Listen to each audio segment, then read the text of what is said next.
My case was denied because we missed the interview. Hi, I'm Jim Hacking, immigration lawyer practicing law throughout the United States at our offices in St. Louis, San Diego, and Washington, D.C.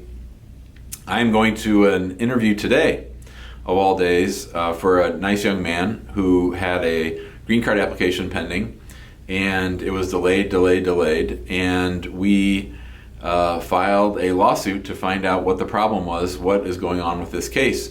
The U.S. Attorney sent me back two letters. One was an interview notice, and the other was a denial notice. And the Immigration Service claimed that my client had been notified properly of an interview, that he had failed to appear, and that his green card application was denied due to abandonment for the alleged failure to appear. But lo and behold, my crafty paralegal noticed that the notices were sent to the wrong city, state, and zip. So they had his address right, but they had his city and his state and his zip code wrong. And luckily, we had a copy of the 485, the green card application that he filed, which had his proper mailing address all the way, including city, state, and zip, included in the application. Now, luckily for this fellow, he had the lawsuit on file, so I was able to quickly send back what those erroneous decisions were and notified the U.S. Attorney, and they not only reopened the case,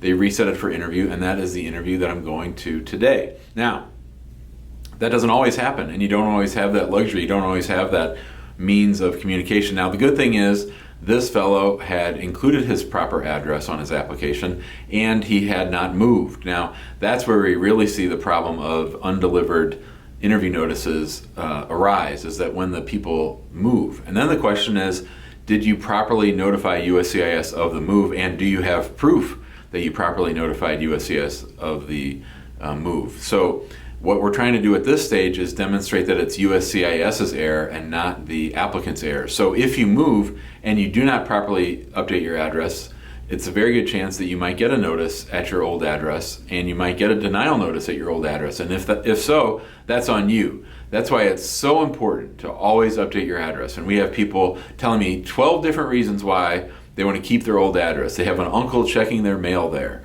or they have they're not sure how long they're going to be at their current address. Doesn't matter.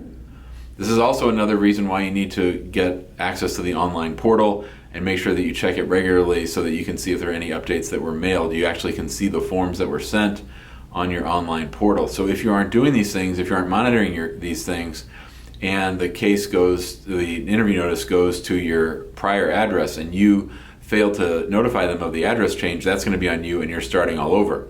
If it's their mistake, you're going to be able to notify them that it was their mistake and hopefully get the case reopened. Although without a lawsuit on file, that's going to be a lot trickier. We were lucky to turn it around literally in 3 weeks and get the matter set for interview, and that's what I'm going to today. So wish us luck. Hope you all are well. If you have any questions, give us a call, 314-961-8200. You can email us, info@hackinglawpractice.com. Be sure to join us in our Facebook group, which is Immigrant Home. If you like this video, we ask that you please share it out on social, that you subscribe to our YouTube channel, and that you join us every Tuesday and Thursday, usually at noon Central, where we answer as many immigration law related questions as possible. Thanks a lot, and have a great day.